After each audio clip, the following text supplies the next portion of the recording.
mid-November and it's very mild and dry, which was perfect for making some winter preparations on the car. So that's some which I have now completed, and it was mainly washing the car. Spent a few hours doing it. Most of it was on the front. There were a load of dead flies where they'd been squished and dried fly blood. But I can't complain because I'd be more concerned if there weren't any dead flies. We've got to be mindful of our fragile ecosystems. I've put the original plate back on the front. That's a Hills peaked digit one. I've still got the Cirque ones, of course, the reflective ones. I do like the reflective plates. In fact, it annoys me now with the rules have changed. People remove original reflective plates from cars, you know, which had them from new, because the cut-off date really was still 1973. Now you get later cars with black and white plates and they just look, well, bloody awful. So the car is going in to have a, well, it's going to be garaged over winter. Travellers, you've got to put them in a garage. You can't really scoop them outdoors with the wood frame. So it's going in to be stored over winter, and I've got a job to do, the last big job, which is to install a replacement engine, which I'm working on. I've fitted a replacement rear door that I stripped and varnished, and you can tell which one that is.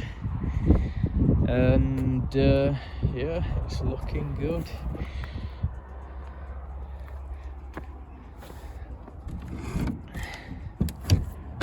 The other thing I've done is replaced all these seals, so now the car is rattle free.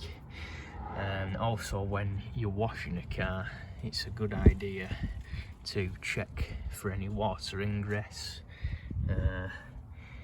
Sometimes a little gets in there. Travellers, you can see a bit of daylight through there. I shall seal them up, but overall it's a very dry car, and it's not difficult to make a dry car. So the doors close together now, as they should,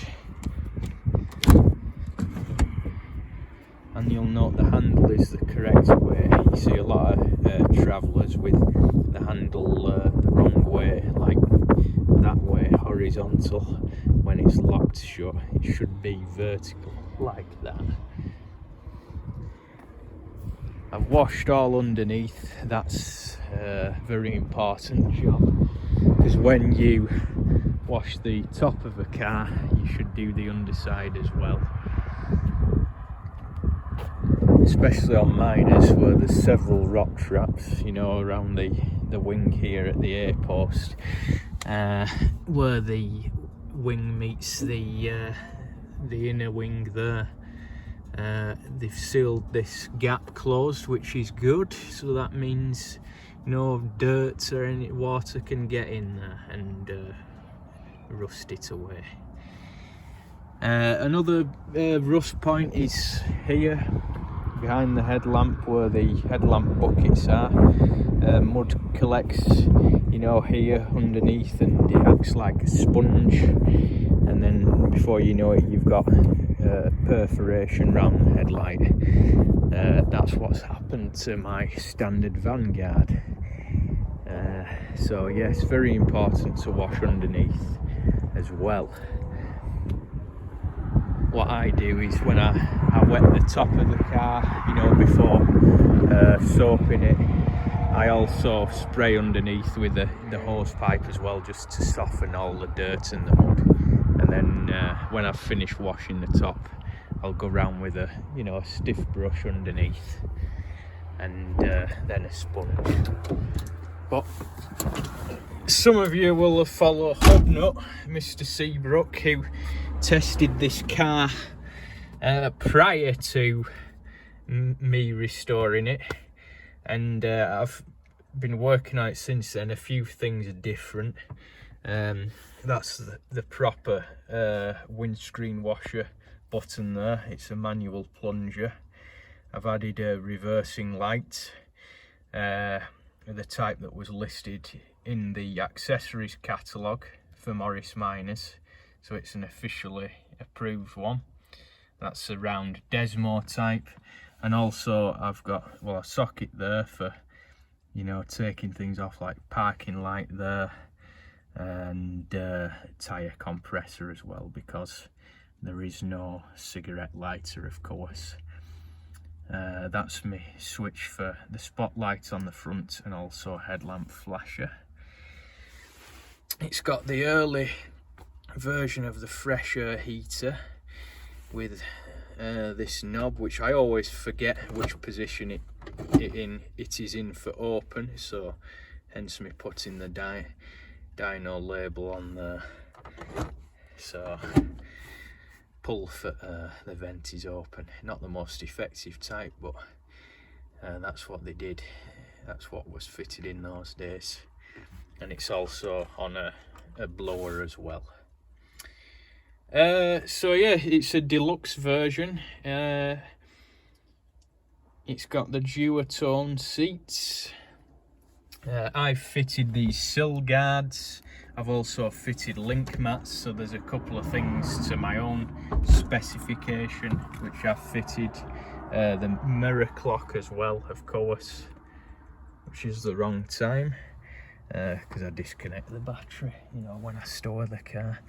These JM kicker plates, which I found at Bewley Auto Jumble, they were a good buy. I've still got the original packaging they came in, never fitted, but they're there just to protect the door card, when you're egressing and accessing the car in these tight angles.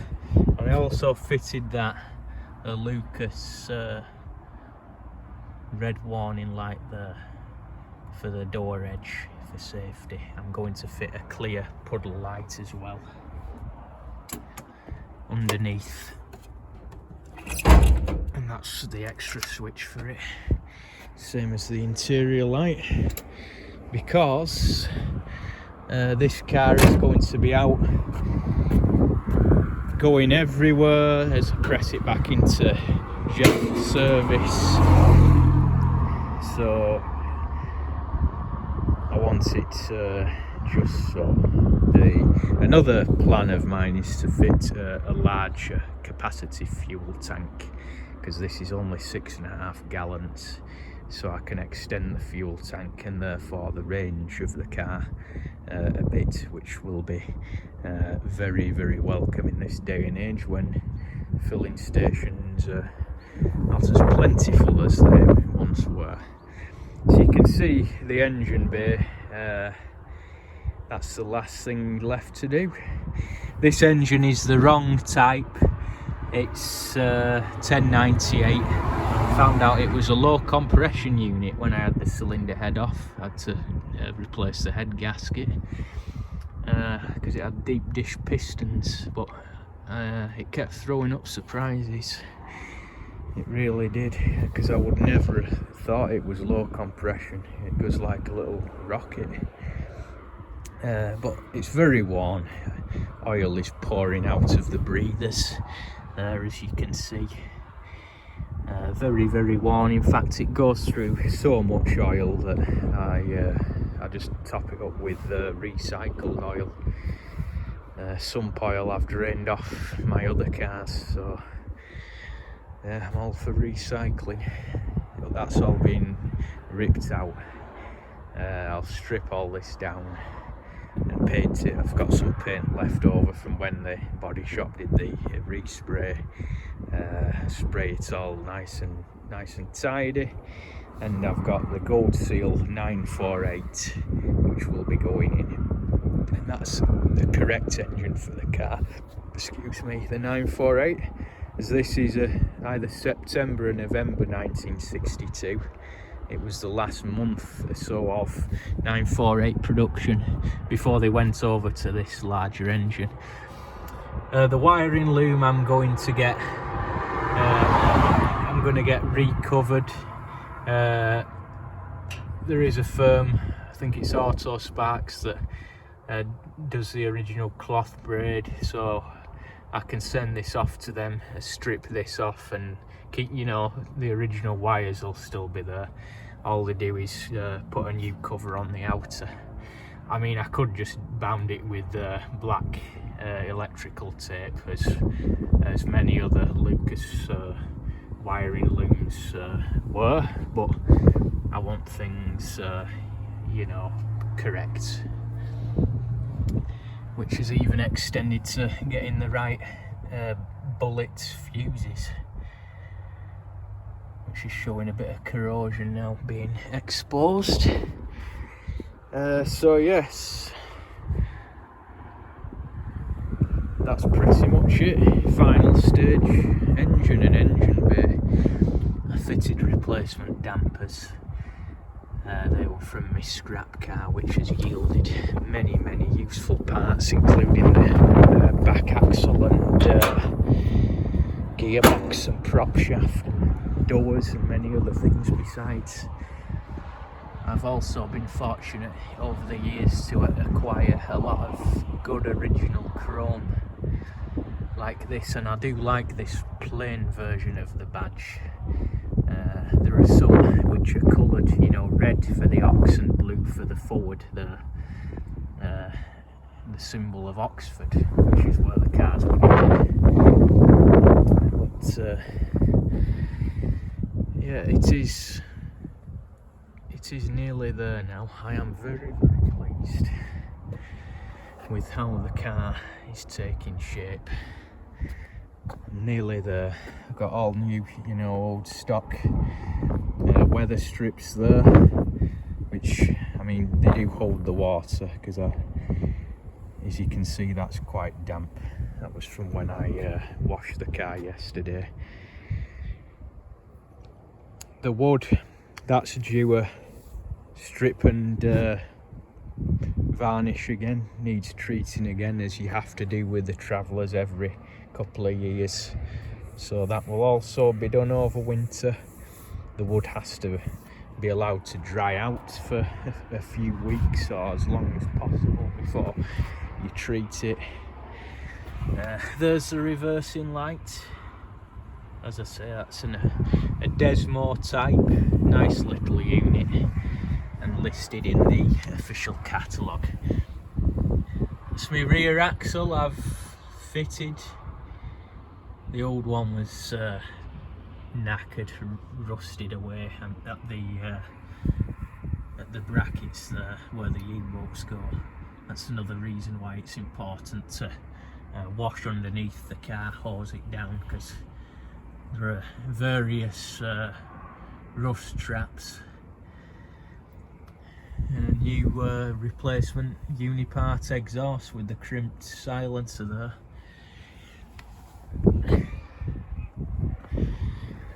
So it's getting there. The overall idea is, well, those white things are door buffers, another period accessory, just protects the paintwork. And you're opening the door in a confined space. So the idea is that this car will last me forever. Well, you know, for the rest of my life, or the motoring life, as long as we can get petrol at any rate. And it's far easier to keep a car in good condition that's already in good condition than patch one up, as is happening with this standard Vanguard I've got. So it'll be much easier to keep this now as it is. I've done all the hard work, most of it, all the body work's done, so it's just a case of preserving it as it is. But they do need using. I'm not one to shut cars away, you know, and bring them out a few times a year. It's not good for them. They need to be used.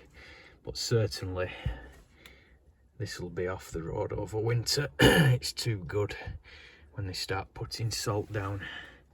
And even with these A series, when they're completely knackered and worn out in an advanced state of wear, they still start up and go. So yeah, that's where I'm up to. Next big job, replacement engine, sort the engine bay out.